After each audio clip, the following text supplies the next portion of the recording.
This is a Hatha yoga, which just really all physical yoga is Hatha yoga, but what it means to me is that I'm going to kind of lean into the practices that were important to the people who created Hatha yoga back in the Middle Ages. And those practices primarily, there's a little bit of asana practice involved, but breath work and meditation were considered way more interesting. The postures were kind of a means to an end. I like them all, so we'll do them all. But tonight we're going to do a practice that sort of focuses around the chakras. We'll start with kind of the upper three, sort of the throat, the third eye, and the crown. And then we'll work our way down into the lower chakras. We'll kind of end there. Now, the reason for that, often when you do chakra practices, the idea is to go from the bottom up to the top, which, you know, on a path to enlightenment would probably be the correct order. But things as they are now, there's been a kind of astrological shift this week away from the sort of heady intellectualizing of the moon it's a north node, which is a point on the moon, is gone. It takes about a year and a half. This thing will stay in a particular sign, and we've come out of Gemini and have moved into Taurus. And so we've come out of this sort of intellectualizing of everything that maybe we've been doing over the last year and a half. And now we're being called into the earth, into our bodies. So that's why we're going in this direction. Now, you can decide what you will about my influences here, but in any case, that's my plan. So if you're along for the journey, awesome. So starting at the crown, and if you just pause for a moment, so the crown jewel, if you will, of practices about the crown chakra are meditation. And meditation really takes two forms. It takes the form of concentration, and it takes the form of mindfulness. And in my mind, those two are a little bit different. Concentration, we're focusing in on one point. Mindfulness, we're opening the field to include everything. So kind of think about the aperture on a camera. And when I narrow the aperture, I'm scrolling in to get a really tight shot, versus opening the aperture and letting in a lot of light, letting in all the information. So we're going to do a little bit of both of those. And the way it kind of plays out is with a concentration practice, we kind of focus on one thing. That could be the breath, it could be something that you're looking at, it could be an idea. And then with the mindfulness, the open awareness, that is really just allowing yourself to be present in the moment and noticing the impact of the concentration practice, right? You don't have to do them together, but just noticing the full field of your experience in the moment. We're going to do them in that way. So the mudra, there's a couple different mudras for the crown chakra, but the mudra that I'm going to invite you to is called the, I'm trying to remember, Mandala Mudra maybe? It's making a circle. It's the making a circle mudra. You're going to take your left hand, put that on the bottom, put your right hand on top of it, and then join the thumbs together, and you can have them sitting in your lap in whatever way seems appropriate. Sometimes because my arms are short, it feels like a little too far down, and so if I take a blanket, instead of putting that in one place, I put it in another place, then the mudra becomes a little easier on my shoulders. And in fact, tonight that's feeling a little better. So you can adjust as you like. So I'm going to get my seat a little bit more focused. And then you can have your eyes closed, but if you want to do, for me, that helps me concentrate my energy right at the third eye. Sometimes it's helpful to have the eyes open a little bit and just kind of put your attention at letting the physical vision get a little fuzzy, but your attention kind of circle right there in the center of your forehead. So that's our Ujjayi chakra, our third eye chakra. And in a bit, we're going to do a little bit of intoning of the mantras that go with the chakras, and that'll be our throat practice. But to start with, we're just going to pause here. This mudra of the crown, or one of the mudras of the crown anyway. And this is thought to be a really good mudra for meditating. There's a lot of schools of meditation that use this mudra exclusively because of the kind of ability to sort of connect ourselves. When we're connected with the crown chakra, and understand that the chakras are a model, it's a way of describing experiences that human beings have. And we might describe them now through the anatomy of the nervous system, such as the placement of the vagus nerve or the pituitary gland. We might, or the pineal gland, we might approach it through the endocrine system, the placement of the various thyroid, adrenals, pancreas, and other kinds of organs that are part of the adrenal gland. So there's lots of ways to describe the experiences that we have, but we're going to just focus on the experience itself through this model.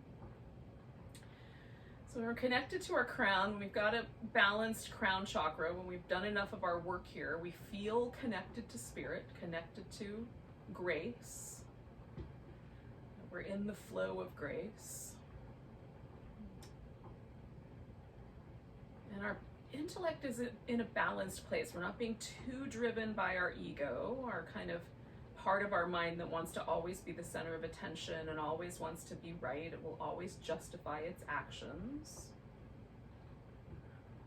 Not too far in that direction and not too far in the other direction either, but able to really be honest.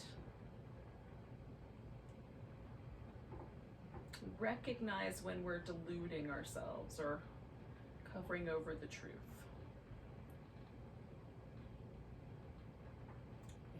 High degree of discernment. How's that? All right, so as we settle into the environment, settle into the mudra, we're going to do a concentration on the breath practice. I'm going to imagine the breath almost like an elevator, kind of moving from the lower chakras on the inhale up to the heart. We might even feel it extend up to the crown, and then with the exhale we're going to feel it descend down back to the navel, or maybe all the way down into the lower belly, or all the way to the pelvic floor. Wherever you sense it is fine. So inhale, it goes up. Exhale, the breath goes down. And we'll pause with that breath practice for a bit.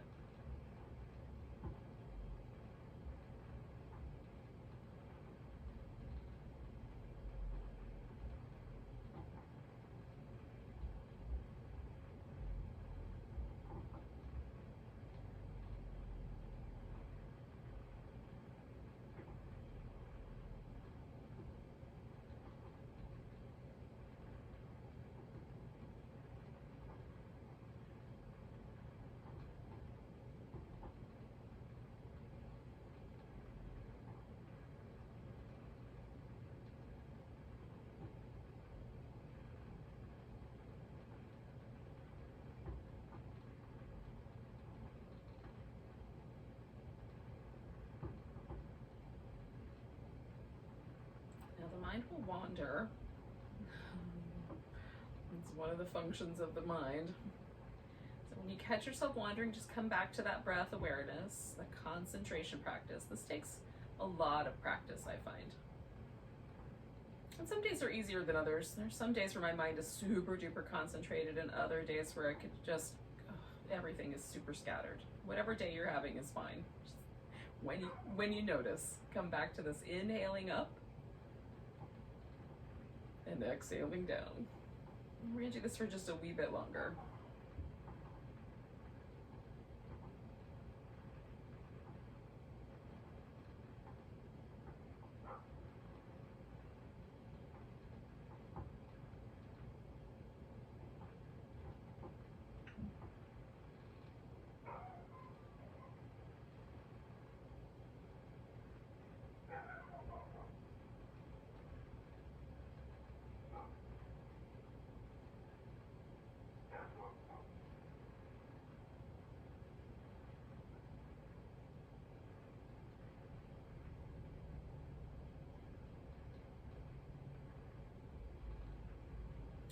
Let yourself pause the noticing of the breath and just try to Open the aperture of your mind. Almost imagine that you're looking out over horizon, the sky that extends in all directions, that kind of notion.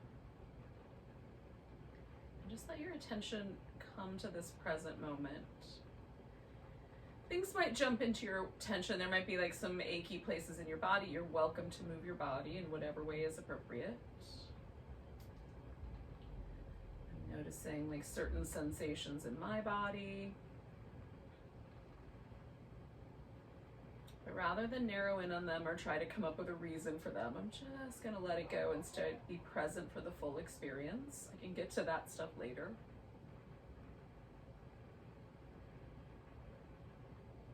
We're trying to get in touch with this kind of witness consciousness, this part of ourselves, this part of our Anya chakra, this third eye. It's also known as the wisdom body.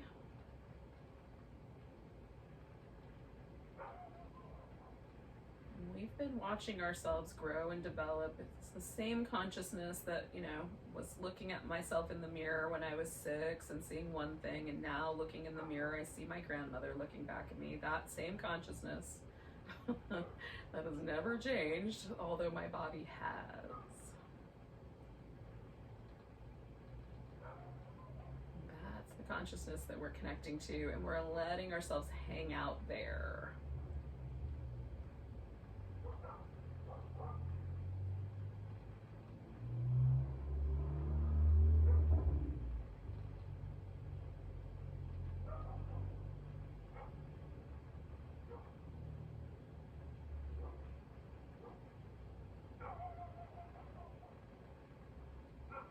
It's really fun to practice yoga in the witness consciousness, right? To get really curious and enthusiastic about how the body is tonight and how, you know, because this is our little suit that we're wearing right now.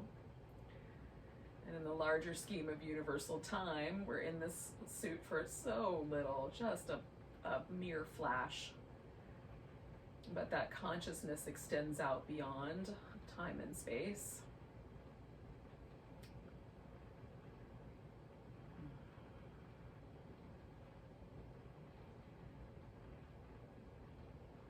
And so if we can kind of hang out in the witness, we'll stay a while. And the last thing we'll do while we're here is we're going to do a little bit of just intoning. And if you're concerned, maybe there's people in your house you don't want to listen to you, that's fine. You can just hear them in your own mind rather than intone them physically. But while you're intoning them in your mind, just sort of feel your attention drawn to the throat and notice responses that happen at the throat. So we're going to kind of hang out with this Vishuddhi chakra, which is one of my favorite words to say on the whole planet, Vishuddhi. It's a fun word. So the throat chakra is about our ability to express ourselves out in the world. We do this through social media. We do this through talking. We do this in all kinds of creative expressions. So writing, those are all manifestations of this chakra. What we're going to do tonight is we're going to intone the various bija mantras rather, for the different chakras. So the root chakra, Lam, is the root chakra, and then we go Vam for the sacrum, Ram for the solar plexus, Hum for the heart, Yam for the throat, and then Om is the third eye, and then there's some silence after that. That's the crown. And the way I'm going to chant them is kind of all in one breath. So take in a nice big breath.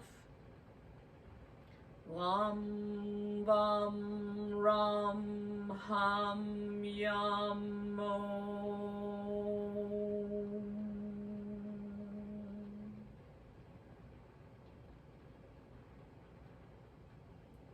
Lam, Vam, Ram, Hum, Yam, Om.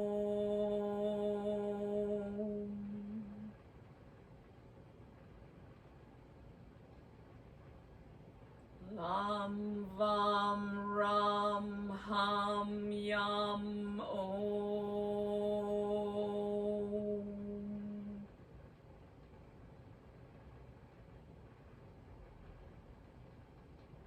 Lam Vam Ram Ham Yam Om.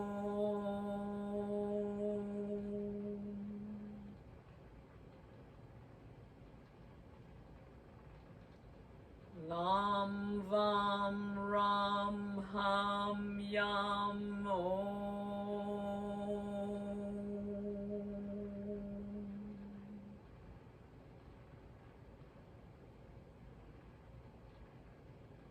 Lam Vam Ram Ham Yam Om.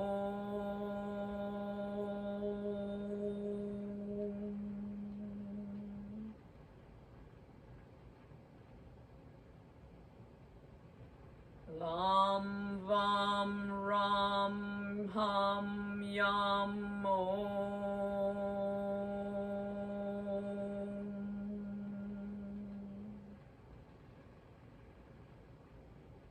One more round. Lam Vam Ram Ham Yam Om.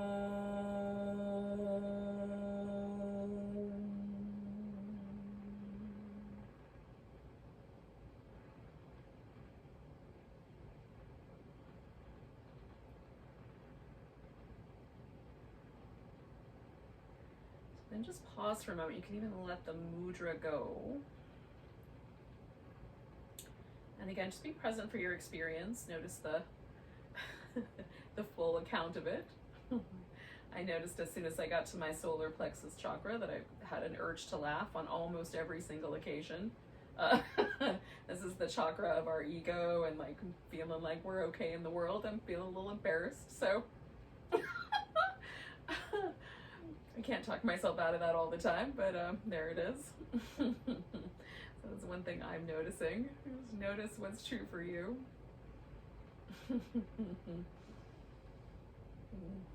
It's easy for me to do this stuff when I'm all by myself. It's more interesting to do it with you guys around.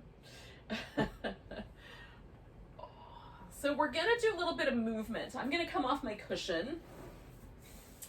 And we'll start with some like little cow shapes seated. And then we're gonna do a reclining fish pose to kind of start moving ourselves into the body a little more and into the heart chakra. And we'll do a series of movement from there. Now, things that you may wanna have just to have handy as a strap, because we're gonna do some movements and some stretches with the legs that might come in handy.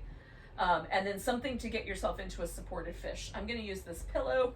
You could easily use a yoga block under your shoulder blades and then whatever you like under your head. If you like having the head hang back, you might only want like a little blanket under your head. If you want the chin to stay a little more level, this is a really sensitive area for you, then you might want something that sort of keeps your head a little more level. You can also do that whole thing by taking a blanket and rolling it up and then putting that down the length of your spine. I like all of the above, all of the options, and I often switch them out. So I'm gonna test out a couple of different leg positions for myself. I think I'm gonna go back to cross-legged and just move a little bit of energy through my spine.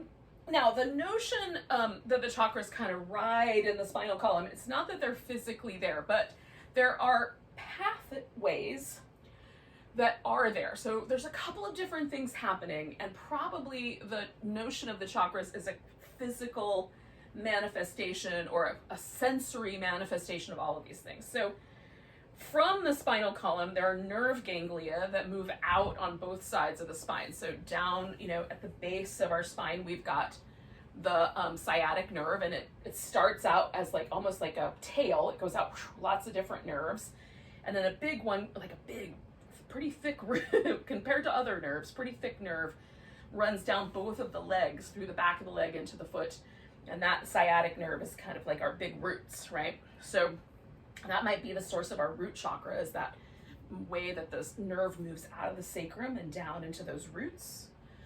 There's also some nerve ganglia in the belly and around the heart and around the throat, and certainly as we get into the brain, there are little pinpoints like the pituitary and the pineal gland that kind of make an intersection where the nerves of the eye cross. So that gives us this kind of sense of the third eye and potentially the crown as well.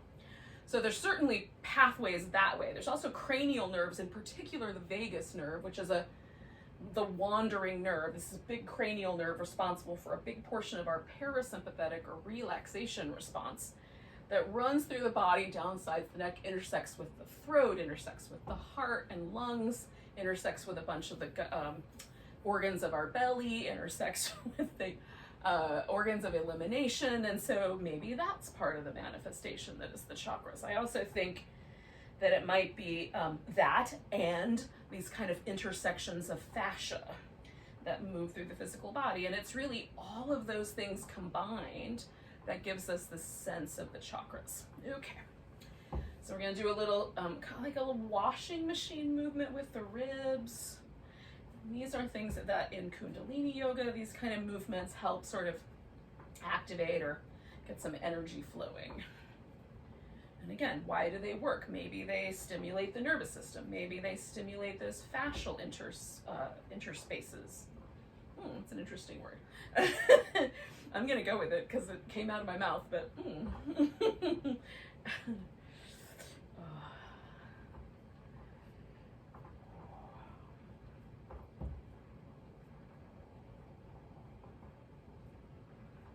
so we'll do some more stuff around our shoulders and stuff, kind of in connection to the heart. But let's go ahead and get into our fish pose when you're ready. If you want to do a few more of those, you absolutely can.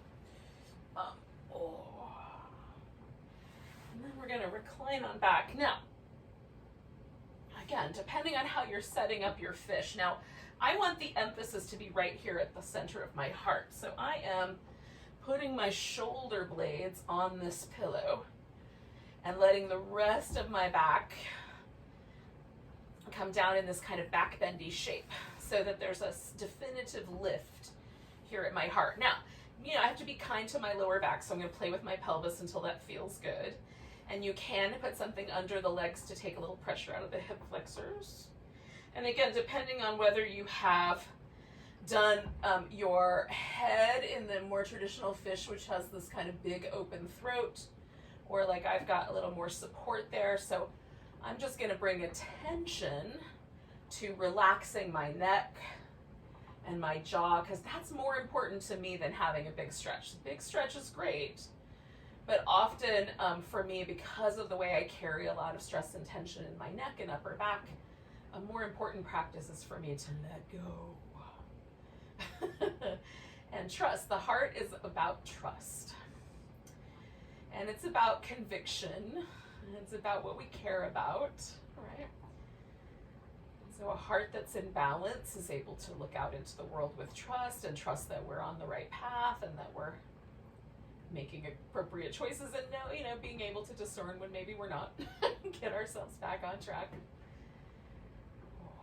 But if we spend a lot of time in fear, it's a good place to kind of work. And we might work on that with some generosity. Right? We might do some giving. That's a very powerful thing. The heart chakra extends out through the arms and into the palms. And so anytime we do mudras, we're also sort of impacting the heart on a level. So if you want to create a situation where you have a mudra with your hands, you can. I am leaving my palms up with a slightly soft finger, almost like a little flower, right? Like a little open rose. That's the way it kind of looks in my brain. So that I can allow there to be a sort of kind of energy exchange. A softness and a trust.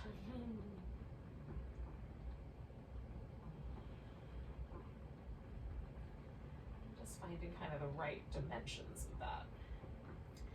Now the electromagnetic field of the heart is pretty powerful. Just the beating of the heart, that electromagnetic phenomenon that creates the heartbeat, regulates the heartbeat, extends out from some of us about 25 feet in diameter. Now, I can draw my kind of like energy field in and expand it out. I've done experiments to see if it works, and I'm convinced that it works.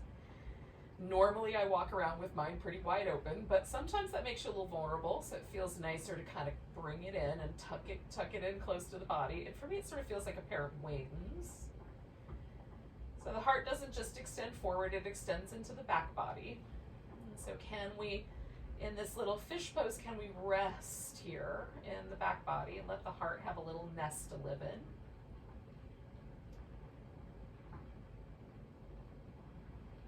You don't have to push it forward, but you know, notice the sensation of it.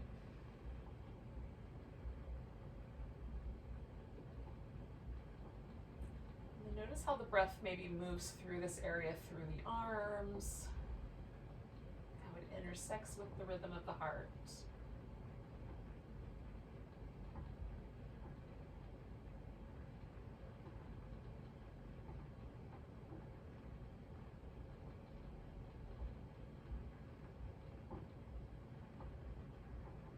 We still have an operating thymus, which lives right underneath the breastbone, right about in the center. Sometimes we'll get little like fluttery feelings. And times where we're sort of expanding in the heart.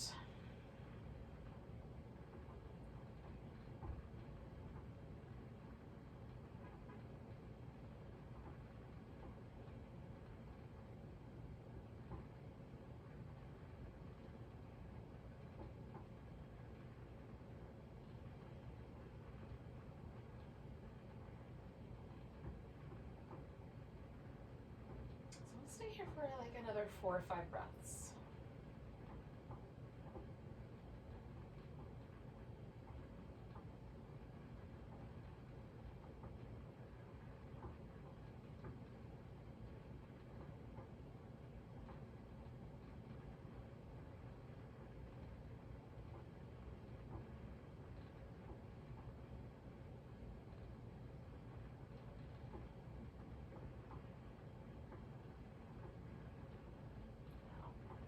Then the next breath or two, when you're ready, you can kind of roll to one side and slip out whatever's underneath you.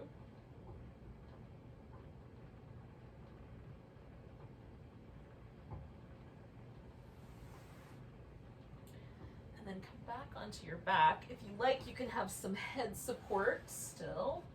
So a little blanket or something under the head might be nice.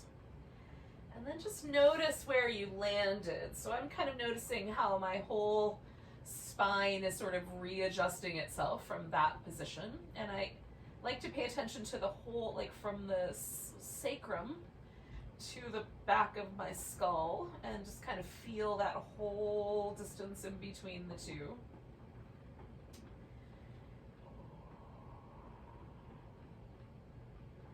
And sometimes like stretching out through the legs feels kind of nice. Sometimes it feels nicer to have the feet on the floor, so you can kind of experiment with that. See how that tugs on the system.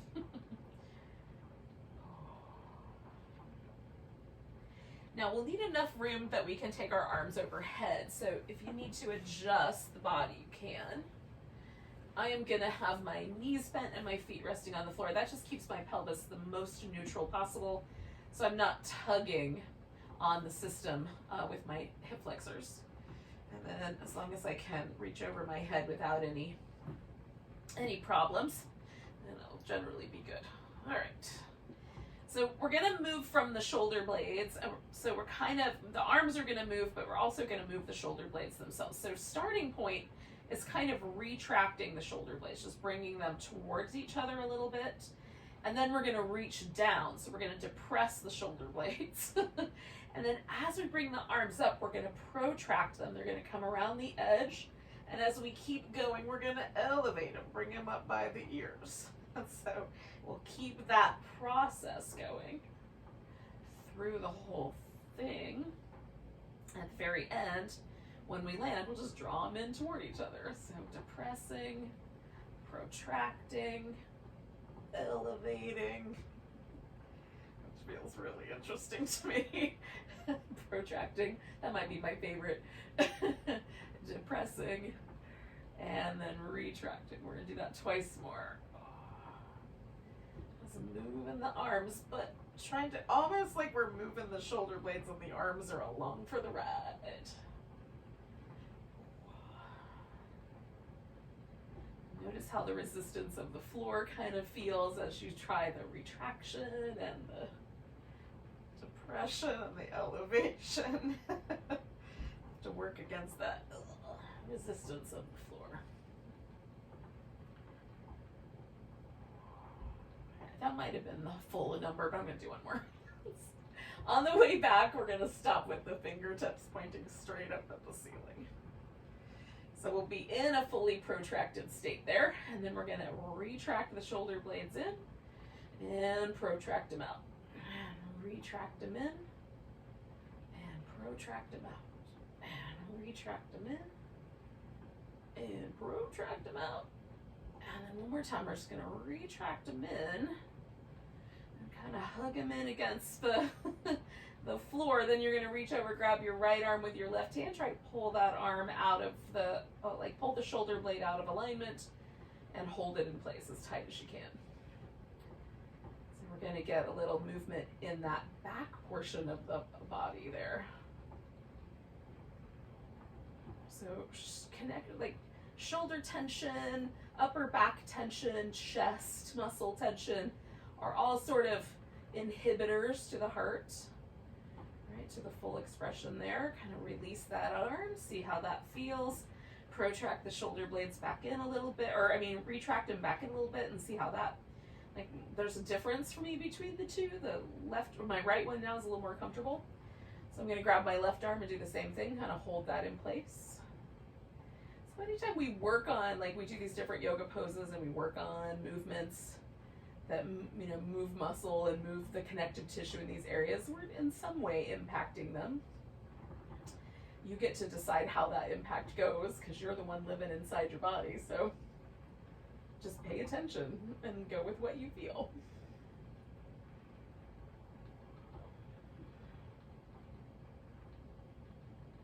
I'm going to do a couple more breaths of this. It doesn't look like anything is happening, but there's a fight going on between my two arms. I'm going to let that go. And check it out. It just feels nice. Like for me, that's a really good movement. I don't know if it works for everyone the same way it works for me, but gosh, it's nice. Ugh. Now, we're going to do a little bit of work here for our legs. We're going to come back around to the hips and the legs again in a little bit after we do some other stuff. But for now, while we're here, we're going to put one leg up on top and just wobble it back and forth.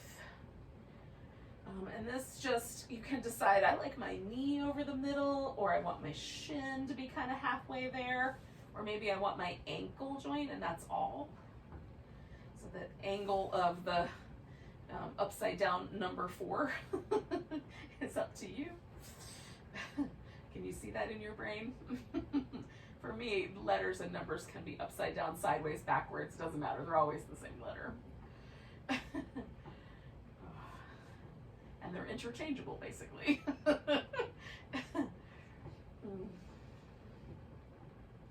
All right, so I'm going to do one more of these little back and forth things, just kind of checking out the tension in my outer hip, inner thigh.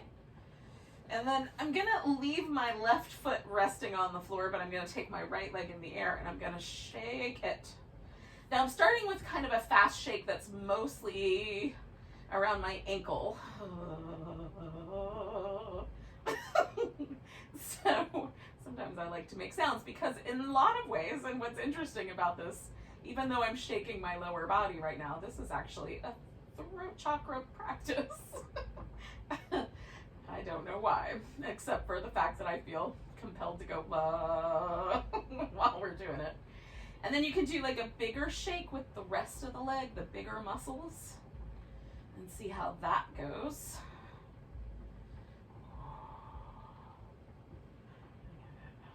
I like to see if I can get my toes to kind of flop around a little bit, and then get the big muscles going. All right, so then we're gonna hug in that leg. We're gonna grab hold of it, and we'll do some ankle circles.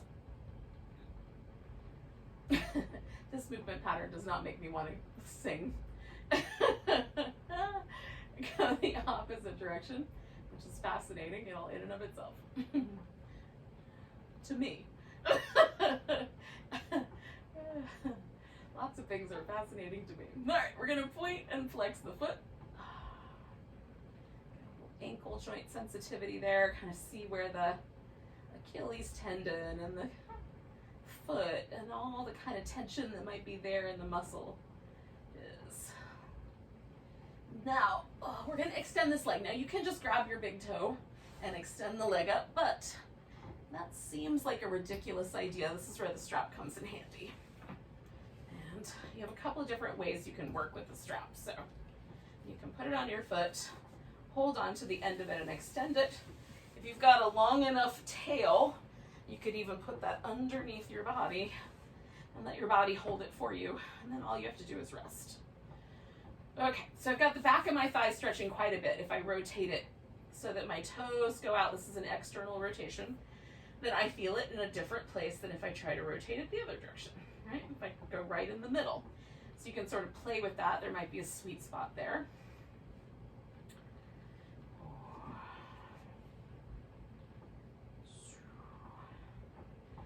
So this is a little bit of sacrum and a little bit of root chakra. Because we're doing it upside down, right, laying on the floor, you might notice it other places too. So notice where you feel like sensation is. For me, it's very much right in the root of the pelvis. Of course, I feel the sensation extending in my leg, but the energy collects right in there. If that makes any sense. It might only make sense to me.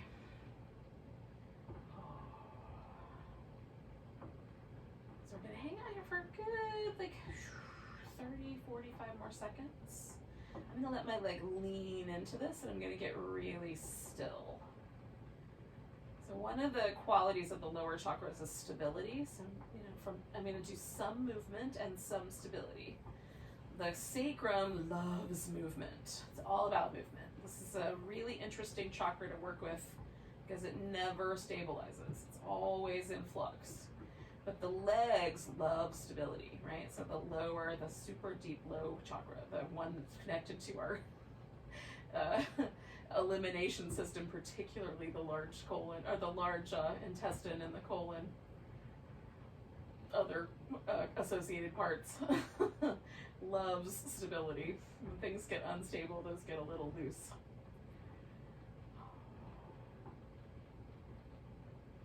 Now we're going to turn this into an inner thigh stretch, but we're going to do it on our side so that we're also going to kind of involve a little bit of core instability.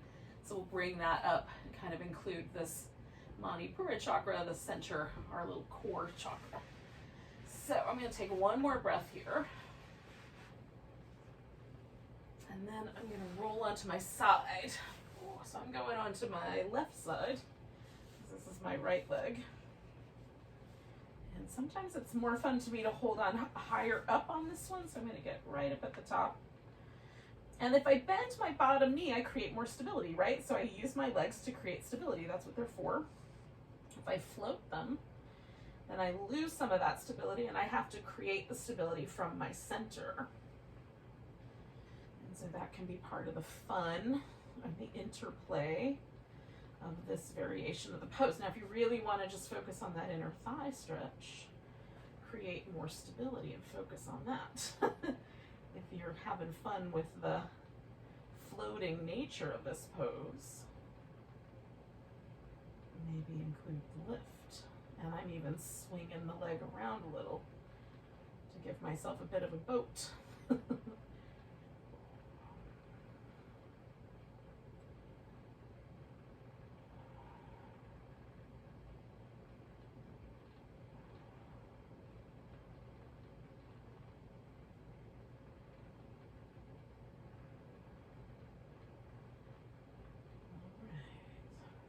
One more breath.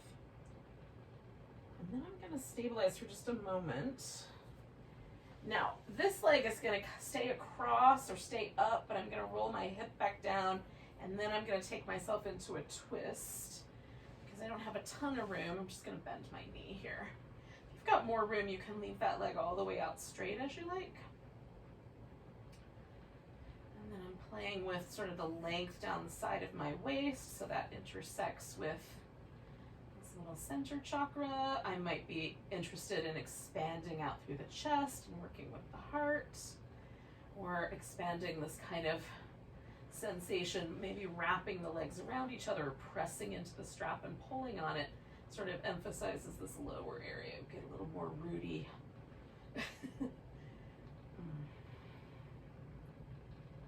To me, the sort of inner belly of the pelvis, this kind of bowl of it, is more like sacral chakra. And then when I get to like the glute max, glute medius, this kind of outer hip, that stability of that area, and the like very muscular nature of it feels more root to me.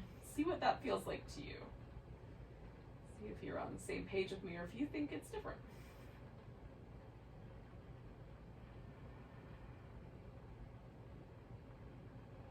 All right, I'm going to release myself from the strap since I'm here and it's easy. And then I'm going to let myself pour back onto my back. I use that word intentionally because I am sort of trying to feel like everything like moves a little bit watery, a little bit like wet sand. And then once you get back on your back, you can add whatever movement you like.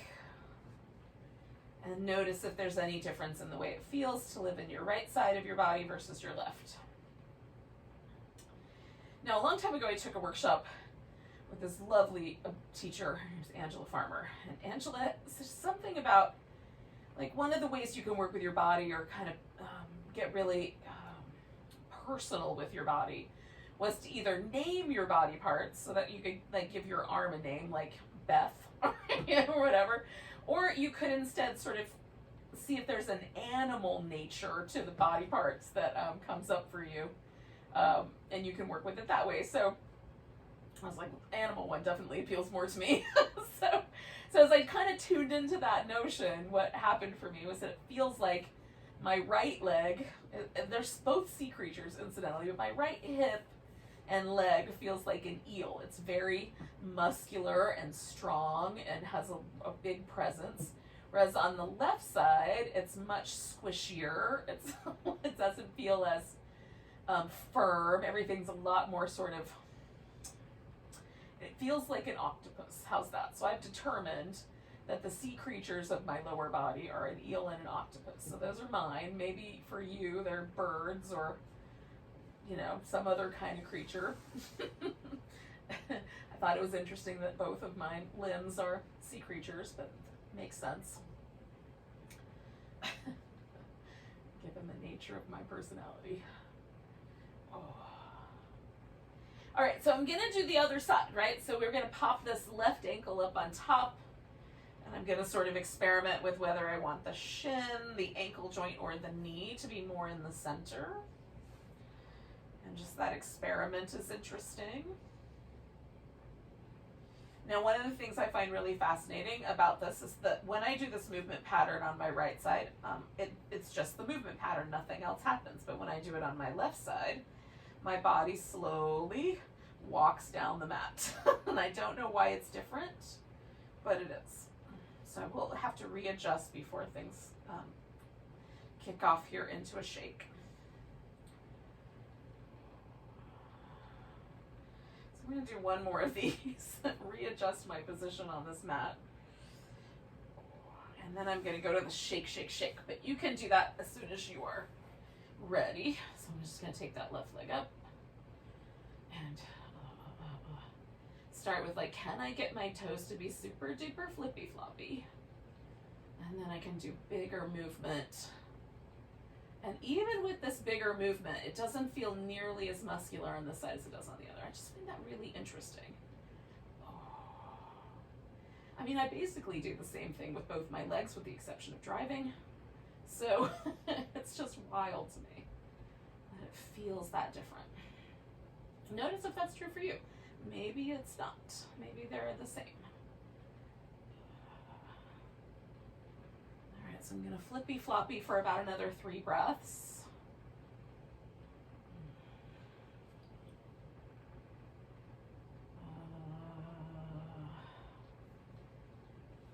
And then I'm going to go ahead and lock myself into a hamstring stretch. When I say lock in, there might be some movement.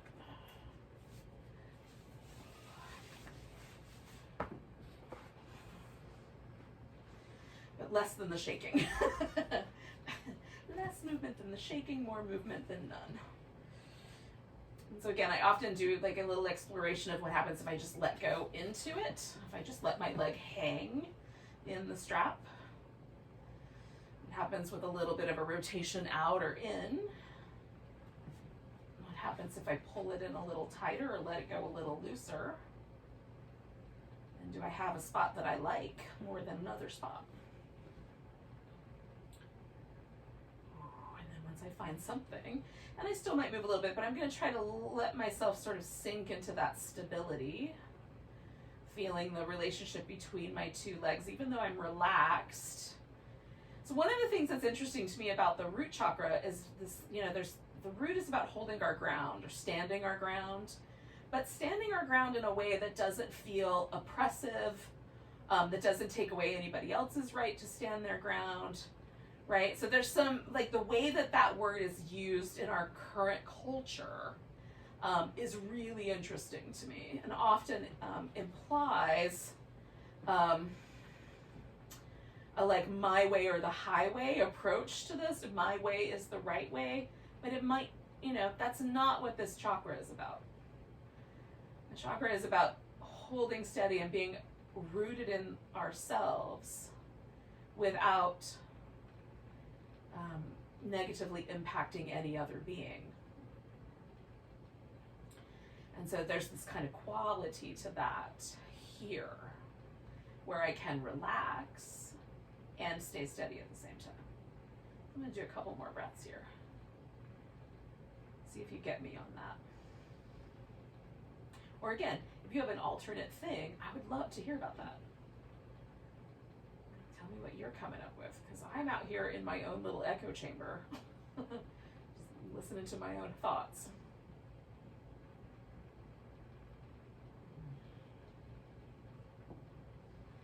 So I'm going to go into that leg on my side, Vishnu's couch of snakes pose.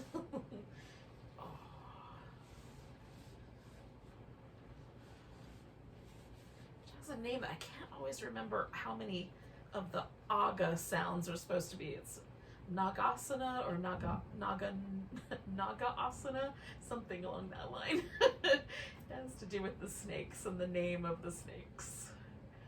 And so again, I can make this a little more flowy by intentionally creating some off balance, or I can make this a little more stable and press up through that inner thigh. Once I get it off balance, sometimes it's interesting to try to get it back in balance.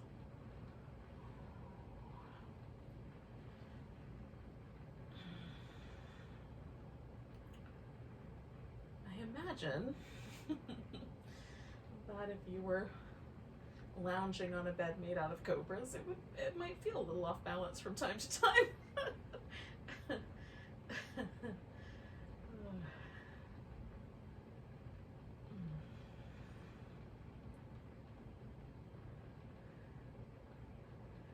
also interesting, the image of like the god Vishnu, who's the one laying on the bed of snakes. Like, he's the perfect guy to be the guy laying on the bed of snakes. He's the sustaining force in the universe. He's that perfect middle point, right? He's not the destructive, intense, creative force of Shiva, not the kind of grandfatherly force of Brahma, but just right there in the center. He is manifested as Krishna, Jesus Christ, the Buddha, like all of these figures from history are, might be, that are kind of peacemakers, people who bring us together. Vishnu is definitely an Aquarius. We're going to take one more breath here, and then I'm going to let this turn into a twist. And again, I'm going to do that both by taking my leg across, and then by rolling my upper back down to the floor.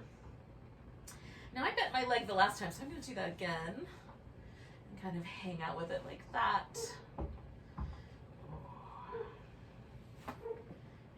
The dynamic there. But if you did it with the strap, go for it. Keep going. Do your thing.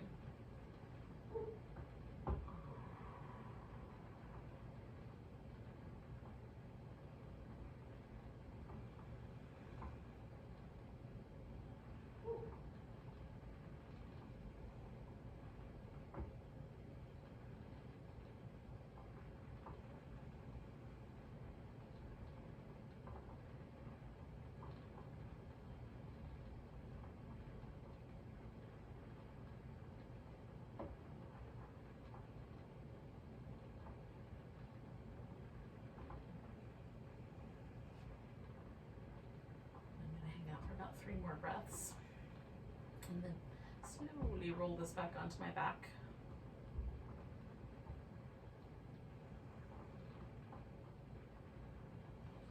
So if you still have the strap on, you can kind of, take the strap off your foot at this point. I've already done that for myself.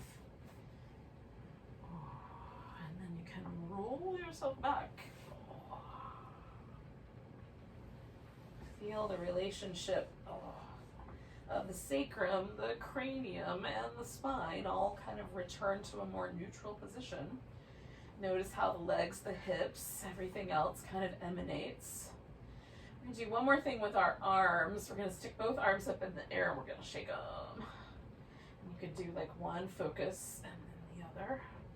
And again, if I do the focus up a little higher, like make my fingers flippy floppy, that's interesting. And then if I do shakes with the bigger part of my arm up near my shoulder, that's interesting. And that I like to do more one at a time so I can get my shoulder off the ground a little bit. And then a little more flippy.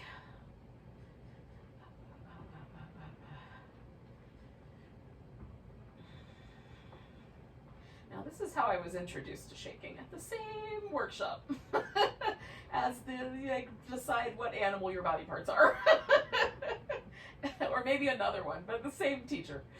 We're gonna let the arms fall and then just notice the sensation that flows between the arms, in the palms, across the chest. Because that's an interesting practice. Now again, it's thought to be a throat practice in some circles of thought. And I can definitely feel where they're coming from with that. But notice for yourself where you feel it, because I always feel my palms really energized and the soles of my feet really energized when I do shaking practices. Now we're essentially just going to flip ourselves upside down. We're going to do some liquid cobra. So we'll start with a kind of shoulder movement. Let that kind of turn into a little cobra pose.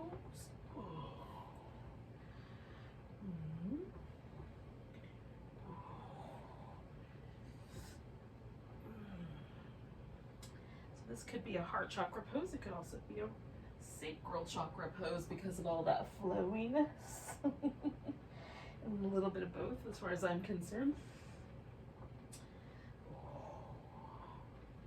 And this is kind of, we're going to work with 2 different qualities, which is this notion of movement and stability, right? So we're going to work with those because the 2 chakras, the sacral chakra and the root, are so intertwined with one another. And maybe the truth is that in order for us to really feel creative, be creative, to really rely on or feel trust in our own creative process, our sense of ourselves as an individual, we also have to feel stable, right? So all these lower chakras, the heart's kind of a bridge, but these lower chakras intersect with one another on that level. And we're just playing with cobras, we're playing with sphinxes, you might be playing with some other backbendy shapes, locusts. We'll do that for about 3 more breaths. Again, kind of what's the difference between stability and movement?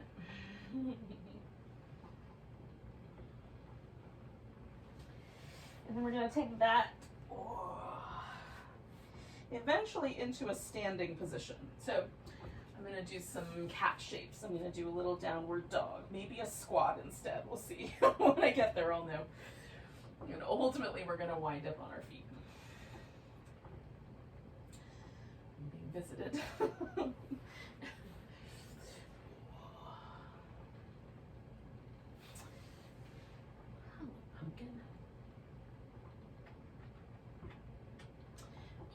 Ooh, it's nice to say hi.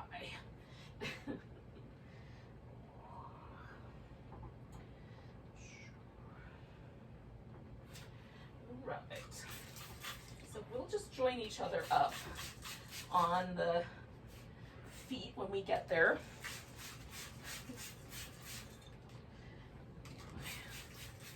Mat a a little damp, so I'll stick to it. Like a tree frog. I wonder if tree frogs ever get dry and then don't stick to their trees anymore. I can tell you from experience that they like places that are dark and damp.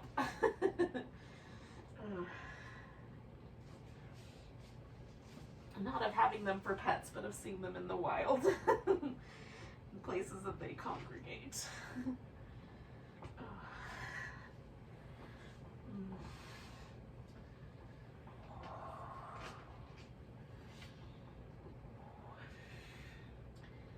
invite yourself to whatever kind of movement to getting up to standing feels nice. I'm going in and out of this forward bend to a flatter back to a forward bend. And then eventually coming all the way up. Now, we're going to start with a mountain pose. It won't stay mountain pose for very long, I'm not sure, but let's start there. Maybe the ultimate root chakra pose. You can make a case for any of the standing poses though. But it always tells me where I'm like out of balance, right? Because I'll notice that either I'm leaning into the outer edges of my foot or the inner, or I'm leaning into my toes or my heels when something's not balanced. When it's balanced, it's very perfectly poised. And my shoulders feel relaxed. And I don't feel the need to armor myself up by turning my palms out. Sometimes that's a notion you can work with. Maybe you need a little extra, armor. Maybe you've exposed your vulnerabilities more than you should. Use your armor the way you want.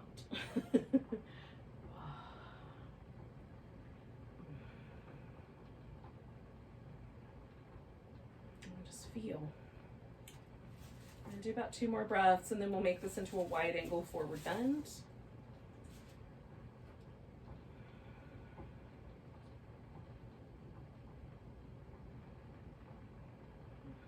I'm just going to step out wide. I'm going to start just there. Like, what happens if my mountain pose is big? What does that feel like? Does it feel better to turn my toes a little more out or a little more in? And then as you're ready, you can fold forward and decide how you want to take up space. And I'll invite you to find kind of a dynamic that moves in between movements. So it could be like a squatting movement from side to side, or it could be more of like a torso movement from side to side where the legs remain stable, and then a stability. And you might even sort of find a stability with both the arms and the legs. Like, what if we were 4-legged creatures? What would that be like?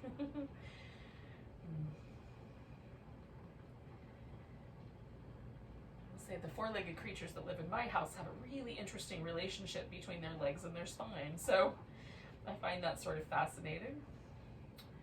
The relationship I have with my spine and my legs is definitely different than theirs.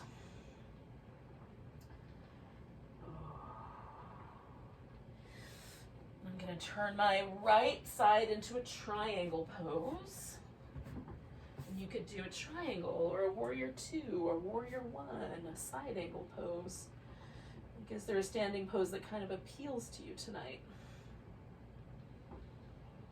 One of the things I like about this pose is this opportunity to kind of go from the heart all the way down into my deep roots, right? And so 5 chakra, 4 chakra, my throat gets involved too because I turn my neck, but 4 or 5 chakra pose.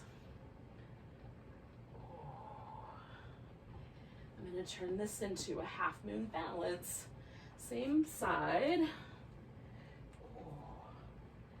Just letting my right side be my stable side.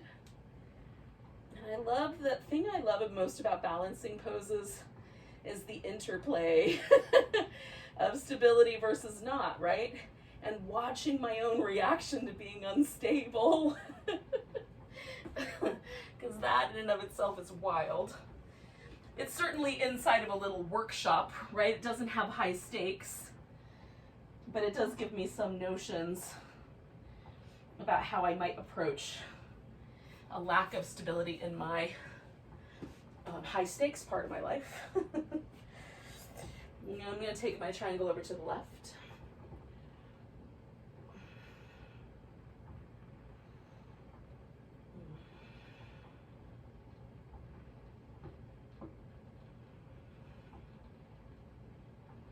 And again, whatever pose you want. I love this pose for stability practice. It's so interesting. And then into a half moon balance.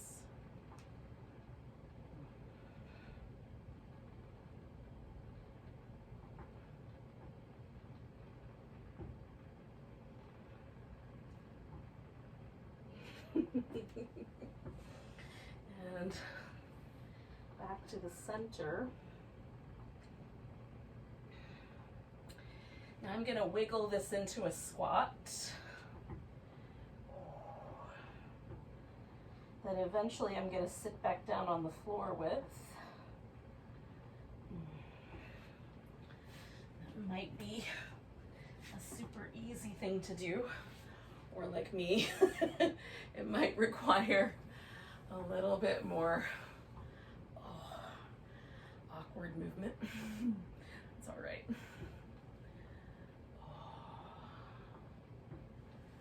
So I'm just going to come back where I started here for a moment.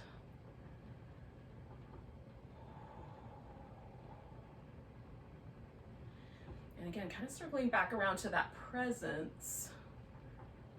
Just being present for the experience as it is right now. Is it different than it was at the beginning? Physically, mentally, emotionally, spiritually?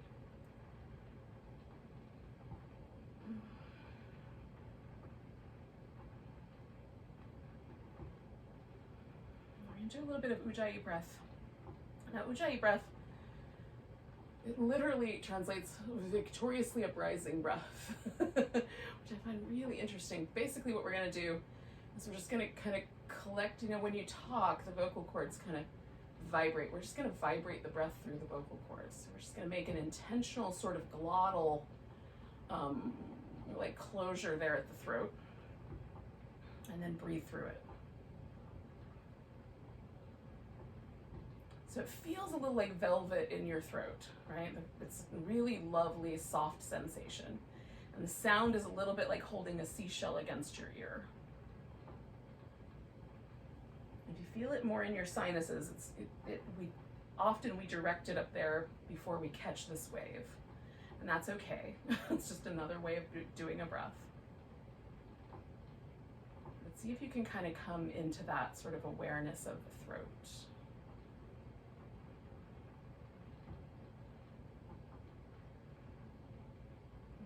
It's easier for me on half the breath than the other.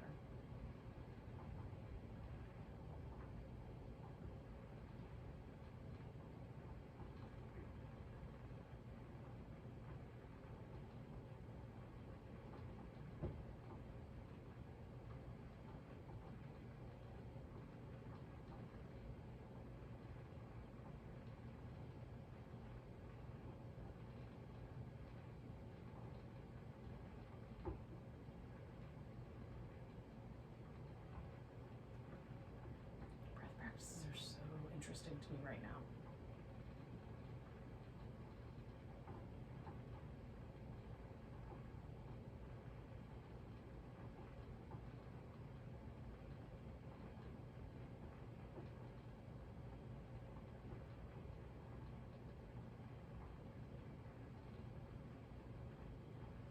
Let's try 2 more rounds.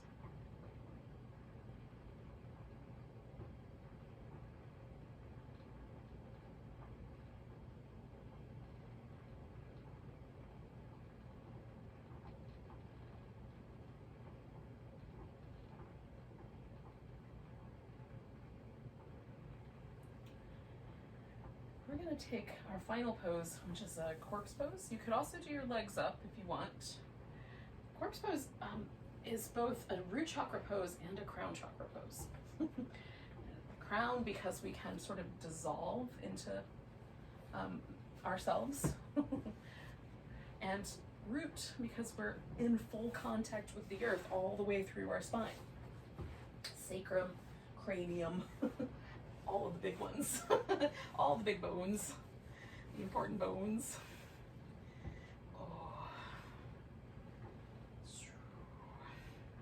Now it's a little chilly where I am, so I'm going to cover with a blanket. So if you're feeling a little chilly, definitely do that or put on some extra layers. You want to be able to relax.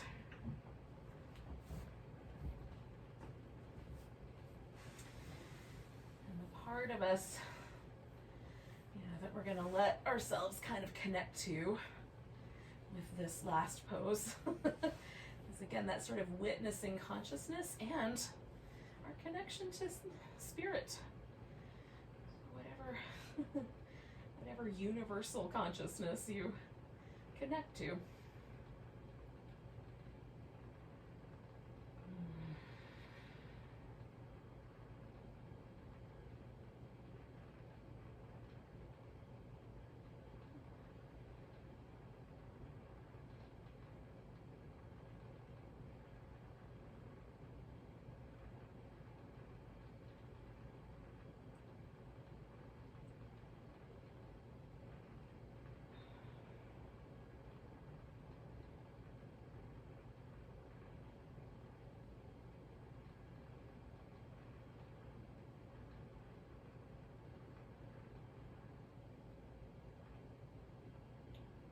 Make sure every muscle that you can relax is relaxed. You might start up at the top of your head, like right along the edges of the scalp, the ears, just behind the ears where the jaw is. Let that whole area soften. Soften across your forehead and in between the eyebrows. The eyes themselves kind of just get a little more relaxed. And the general feeling sense of that for me is that I'm looking out at the world, even though my eyes are closed, but that I can see out with more kindness. The softer my eyes are, the kinder it feels. And similarly, when the jaw and the mouth and the lips are really soft, the more sort of soft and fluffy that area feels. The more compassionate and kind I find myself.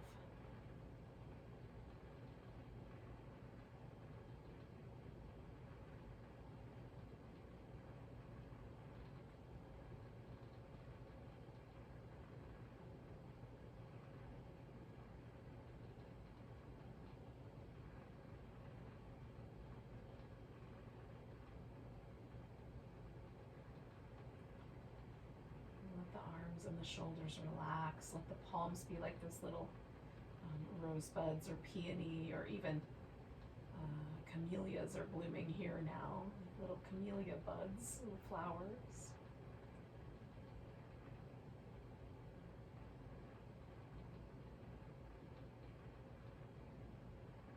Let the pelvis relax and the legs get really heavy. Let the soles of the feet sort of soften. Feel your connection to the earth through every bone. And feel supported, held.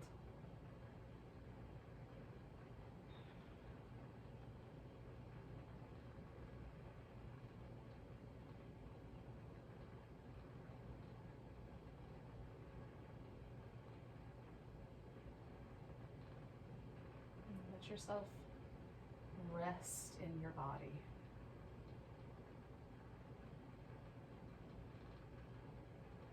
While simultaneously connected to soul.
gently, you're just going to bring all of your attention back to your hands and sort of gather all of the power of your practice into your hands.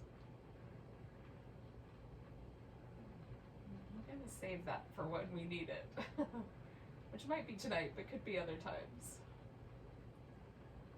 One of the little sort of aspects of this current transition is working with our hands, creating with our hands, expressing with our hands, and then just paying attention to our hands. So I've found I want to wear rings, and just some interesting little phenomenon are showing up for me. Just notice for yourself over the coming days how your hands kind of play into your world right now. Maybe you have a urge to comfort or to create or to take care of your hands. And with all that energy gathered there, we're just going to take a nice big breath. And then go with a sigh.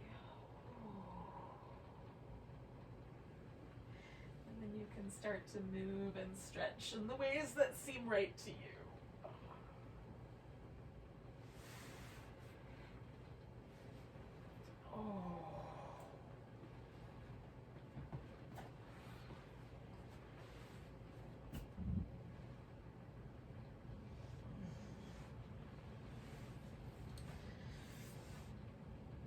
So thanks for coming with me tonight. This stuff I'm workshopping in my own practice right now. If you have any feedback for me, I would be delighted. Let's take a nice big breath together. And a big deep sigh. Namaste, friends.